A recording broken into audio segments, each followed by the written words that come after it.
بسم اللہ الرحمن الرحیم۔ السلام علیکم دوستو، میں ہوں ذیشان شہزاد اور آپ دیکھ رہے ہیں میرا یوٹیوب چینل تذکرہ اولیاء۔ دوستو، آج کی اس ویڈیو میں ہم آپ کو حضرت ابراہیم ادم رحمۃ اللہ علیہ کے بارے میں بتائیں گے اور آپ رحمۃ اللہ علیہ کی زندگی میں ہونے والے عجیب واقعے کے بارے میں بھی بتائیں گے، جس واقعے نے آپ کو عیش و عشرت کی زندگی کو ٹھکرا کر یاد الہی کی طرف متوجہ کیا۔ ویڈیو میں آگے بڑھنے سے پہلے تمام معزز دوستوں سے گزارش ہے کہ میرے چینل کو سبسکرائب کر دیں، بیل کے آئیکن کو پریس کر دیں تاکہ آنے والی ہر نئی ویڈیو آپ تک بر وقت پہنچتی رہے۔ دوستو، حضرت ابراہیم ادم رحمۃ اللہ علیہ آپ بہت ہی اہل تقوی بزرگوں میں سے ہوئے ہیں اور بہت سے مشائخین سے شرف نیاز حاصل کیا۔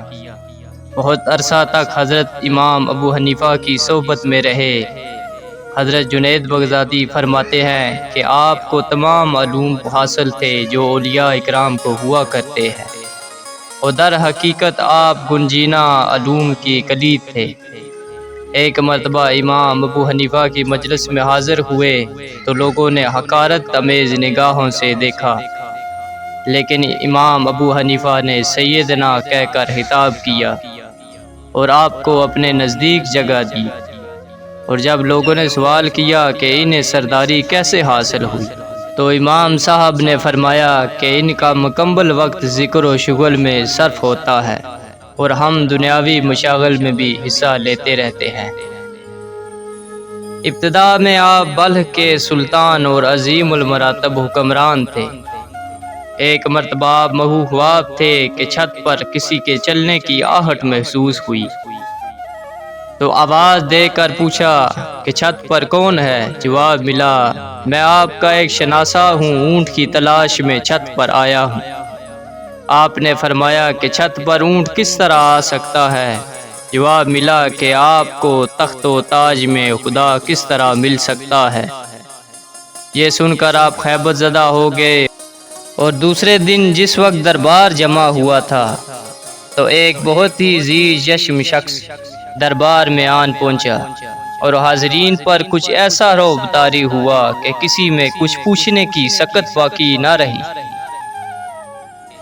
اور وہ شخص تیزی کے ساتھ تخت شاہی کے نزدیک پہنچ کر چاروں طرف کچھ دیکھنے لگا۔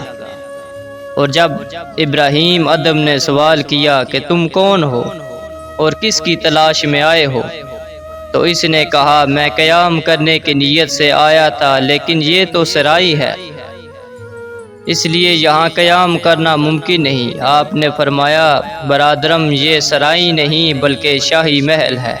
اس نے سوال کیا کہ آپ سے قبل یہاں کون آباد تھا؟ فرمایا کہ میرے باپ دادا۔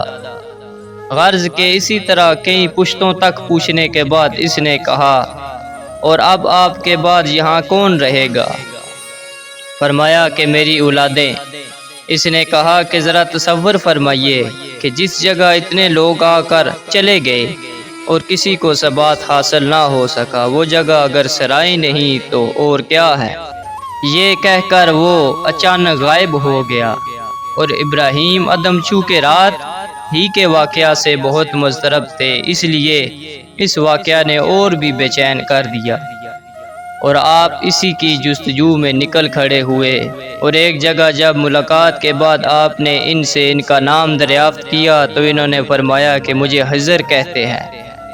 اسی اڈھیر پن میں آپ لشکر سمیت شکار کے لیے روانہ ہوئے، لیکن لشکر سے بچھڑ کر جب تنہا رہ گئے تو غیب سے آواز آئی، اے ابراہیم، موت سے قبل بیدار ہو جاؤ۔ اور یہ آواز مسلسل آتی رہی،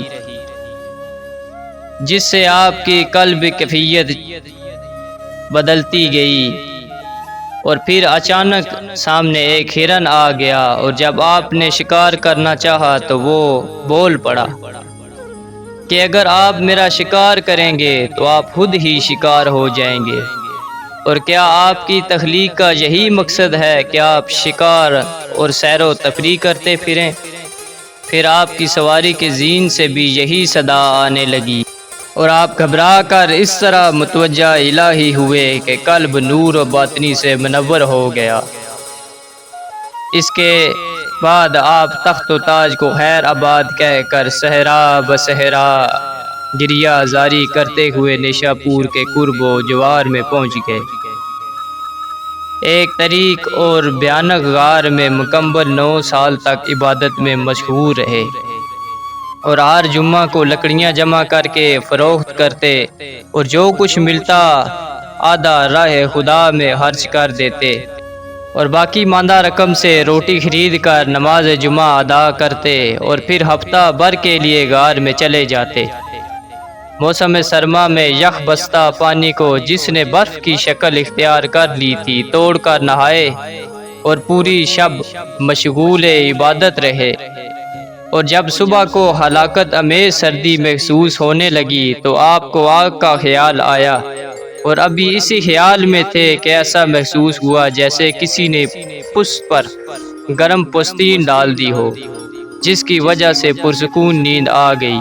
جب بیداری کے بعد دیکھا ایک بہت بڑا اسدہ تھا جس کی گرمی سے آپ کو پرسکون نیند آئی۔ یہ دیکھ کر آپ خوفزدہ ہو گئے اور اللہ تعالیٰ سے عرض کیا کہ تو نے اس کو میرے لیے وجہ سکون بنایا، لیکن اب یہ قہر کے روپ میں میرے سامنے ہے۔ یہ کہتے ہی اسدہ فن زمین پر مارتا ہوا غائب ہو گیا۔ اور جب عوام کو آپ کے مراتب کا صحیح اندازہ ہو گیا تو آپ نے اس غار کو خیر آباد کہہ کر مکہ معظمہ کا رخ کیا۔ اس کے بعد ایک مرتبہ شیخ ابو السعید نے اس غار کی زیارت کر کے فرمایا کہ اگر یہ غار مشک سے لبریز کر دیا جاتا جب بھی خوشبو نہ ہوتی جتنی ایک بزرگ کے کچھ دن قیام کرنے سے یہاں پر ہے۔ صحرائی سفر میں آپ کی ایک ایسے خدا رسیدہ بزرگ سے ملاقات ہوئی اور جس نے آپ کو اسم اعظم کی تعلیم دی، اور آپ ہمیشہ اسی اسم اعظم کے ذریعے اللہ تعالیٰ کو یاد کرتے رہتے۔ دوستو، یہ تھی حضرت ابراہیم رحمۃ اللہ علیہ کے حالات و واقعات کے بارے میں مختصر سی ویڈیو۔ انشاءاللہ اگلی ویڈیو میں کسی اور عظیم ہستی کے بارے میں آپ کو بتائیں گے۔ تب تک کے لیے اپنا اور اپنے پیاروں کا ڈھیر سارا خیال رکھیے گا۔ اللہ نگہبان۔